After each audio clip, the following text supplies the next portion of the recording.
Bago tayo magsimula, siguraduhin mong hindi ka nag-iisa sa kwarto at siguraduhin mong tao. Isang taxi driver ang nagsakay ng pasahero isang gabi. Tahimik lang ang babae sa likod. Hindi nagsasalita, hindi gumagalaw. Pero nang tumingin siya sa rear view mirror, may napansin siyang kakaiba. Ang babae sa likod, walang mukha. Ang kwentong ito ay nangyari sa isang taxi driver na nagngangalang Rogelio. 20 taon na siyang nagmamaneho ng taxi sa Maynila.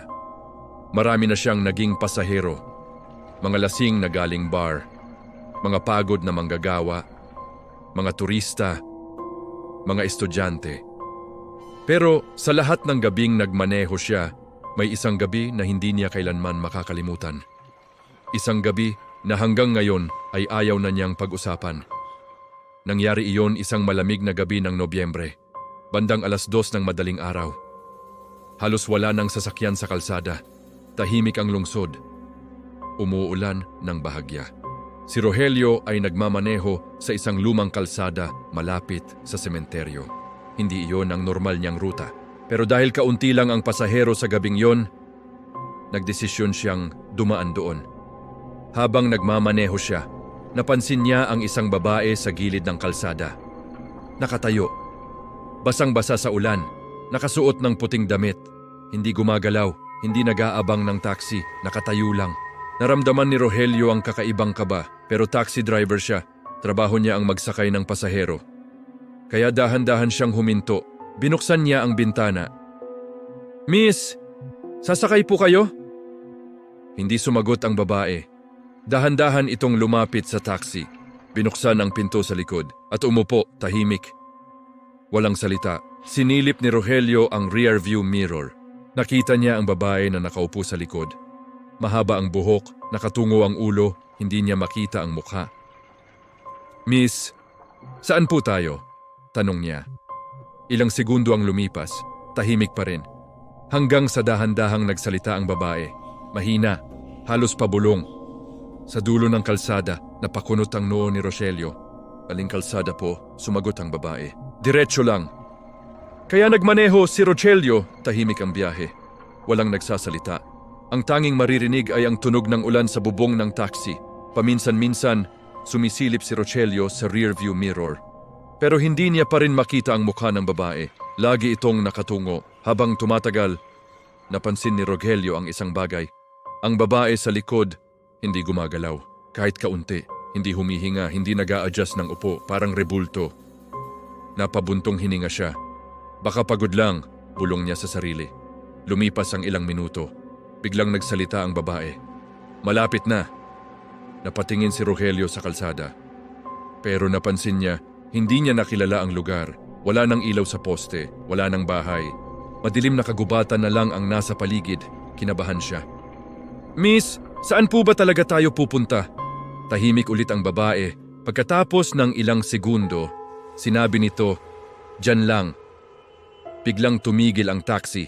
Hindi dahil pinreno ni Rogelio, kundi dahil namatay ang makina. Napamura siya. Sinubukan niyang paandarin ulit ang sasakyan. Ayaw gumana. Tahimik ang paligid. Mas lalong lumakas ang ulan. Napatingin siya sa rearview mirror. At doon niya napansin, unti-unting itinataas ng babae ang ulo nito. Dahan-dahan. Napakabagal. Pakiramdam ni Rogelio, tumigil ang oras.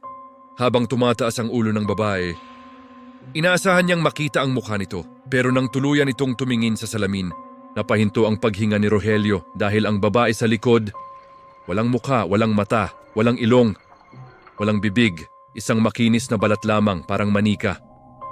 Parang walang pagkakakilanlan, napahawak si Rogelio sa manibela. Hindi siya makagalaw, hindi siya makasigaw. Dahan-dahang nagsalita ang babae, pero walang bibig. Gayunpaman, narinig niya ang boses, diretso sa ulo niya. "Bakit mo ako isinakay?" Napapikit si Rogelio sa takot. "Hindi ko po alam." Sumagot ang boses. "Hindi ka dapat huminto." Biglang nag-flicker ang ilaw ng taxi. Patay. Bukas. Patay. Bukas. At ni sa bawat pag-ilaw, parang mas lumalapit ang babae. Hindi ito naglalakad. Hindi gumagalaw.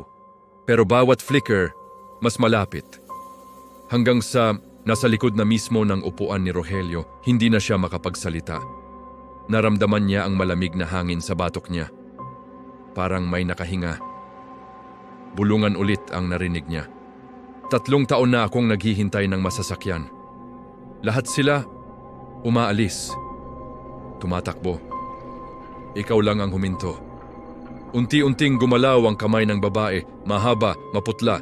Dahan-dahan itong inilagay sa balikat ni Rogelio. Yelo ang lamig. Napapikit siya. Akala niya, iyon na ang katapusan niya. Pero biglang may dumaan na truck sa kalsada. Malakas ang busina, napabukas ang mata ni Rogelio. Bumalik ang ilaw ng taxi, umandar ang makina.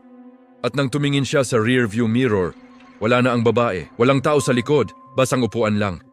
Nagpanik si Rogelio, pinatakbo niya ang taxi palabas ng kalsada. Hindi siya tumigil hanggang makarating sa lungsod. Kinabukasan, bumalik siya sa lugar. Kasama ang isang kaibigan, tinuro niya ang eksaktong kalsada. Pero may kakaibang natuklasan ng kaibigan niya. 3 taon na ang nakalipas. May babaeng namatay sa lugar na iyon. Nasa gasaan ng taxi habang nag-aabang ng masasakyan. Hindi na nakilala ang mukha niya dahil nadurog ito sa aksidente.